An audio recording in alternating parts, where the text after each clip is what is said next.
now seeing their worst COVID surge. Hurricane Delta barreling toward the Gulf Coast. Good morning, America. Oh, it's a beautiful day today. It's a beautiful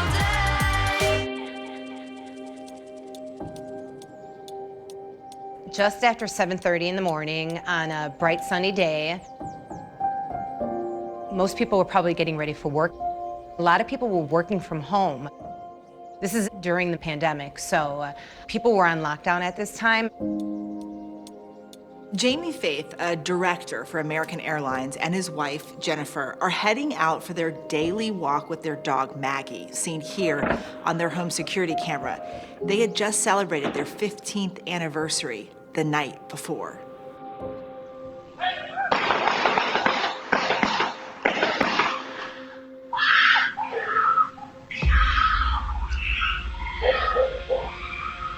I hear rapid-fire gunshots, and I immediately drop to the ground. It seemed very close, and I own a handgun. I recognize a sound.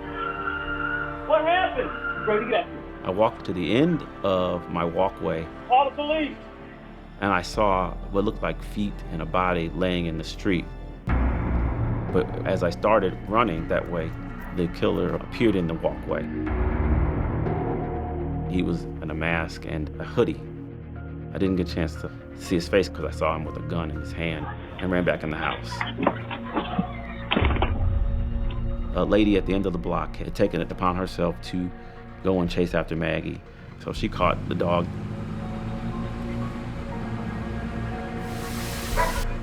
Dogs are barking. Neighbors are beginning to come out of their houses. This is absolute chaos.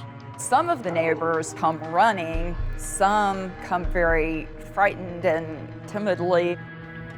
I came in the house, locked the door, and I grabbed my gun. Then I ran back out. I took a chance and ran on down. I went straight to Jamie. I looked over and I saw Jennifer sitting on the driveway, but Jamie didn't look to be alive, and so then I went and grabbed Jennifer's hands and we prayed. I couldn't offer her husband back. I could not offer her safety.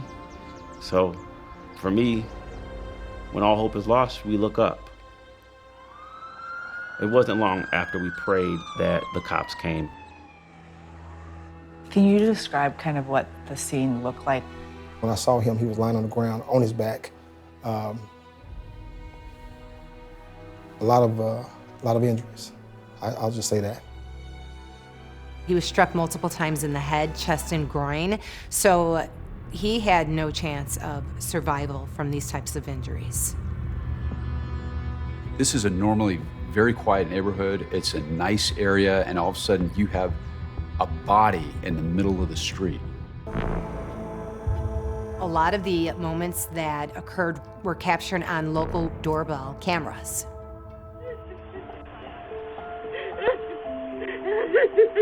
One of the cameras captures this heartbreaking moment when Jennifer is crying and one of her neighbors comes up to console her.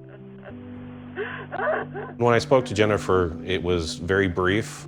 I hugged her, told her, if there's anything I can do, text me, call me. This is a scene of absolute horror. This woman has just seen the worst thing imaginable. Nothing left of us but memories.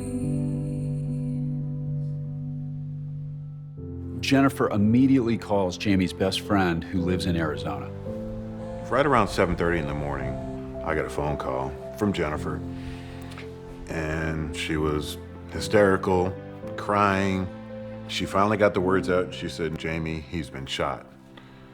I said, "Okay, well, let's hope that he's okay."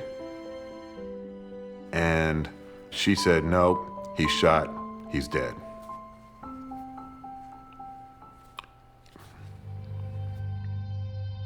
Jamie and Jennifer's next-door neighbors who moved away during the pandemic got an early morning call from another neighbor breaking the news.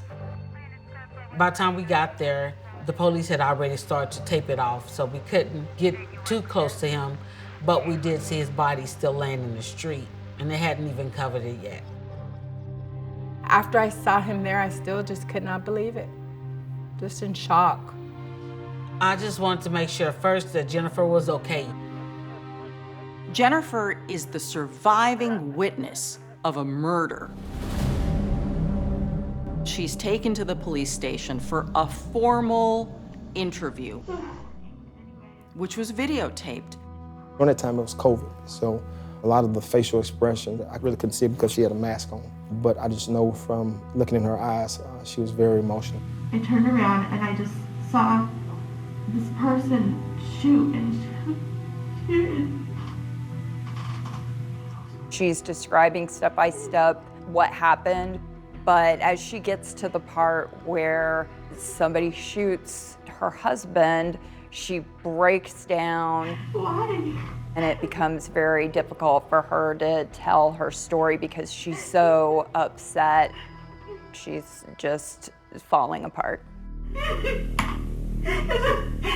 Jennifer told the detective that the gunman roughed her up, hit her, tied her hands together with tape, tried to remove some of her jewelry, but wasn't successful. He was hitting my face.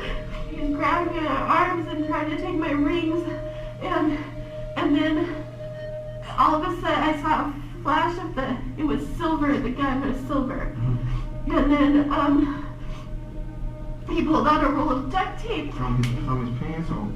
I think it had to have been, I think, or I don't know.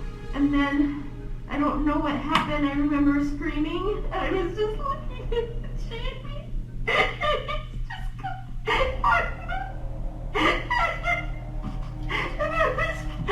was screaming, help me, help me, help me. She tells the detective that she remembers distinctly that the man had really dark eyes and then some kind of a blue mask.